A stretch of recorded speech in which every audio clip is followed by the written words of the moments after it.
后来继续要来讲，伫这个防疫的期间，买艺到底是要办，也则是不爱办呢？新北市顶9个县市来宣布讲，公部门的买艺来停办。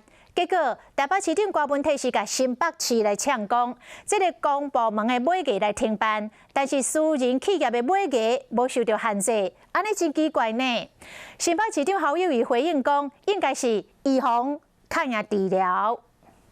我们请启动。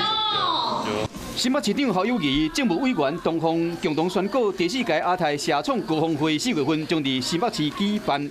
因为疫情影响，今年采线上甲实体活动做伙进行。新北市更加直接宣布讲，防疫期间，市府公务机关的买艺暂停办理。好伫台北市长郭文铁批评讲，私人机构买艺活动无受到限制，安尼真奇怪。采取更严格的预防措施，对等事情发生以后再来寻求补救。毕竟台湾人已经拍拼年外，才成为防疫的真大班。在防疫期间，买喙安拢爱使用晶片健保卡的台湾人，却是无啥支持数位身份证。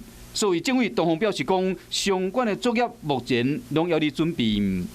在整个疫情的过程里面，大家对于晶片化的身份证件，也就是健保卡，那都有了更多的认识。我只举一个例子，就是健保快易通啊，还有健康存折的使用率就提高了10倍也不止哦。这1年的体验的关系，一定是有这个提升了。那我觉得有提升，那我们就来做充足的准备。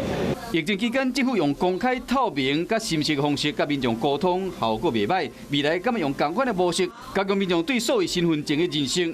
东方嘛讲，会搁甲行政院同仁讨论。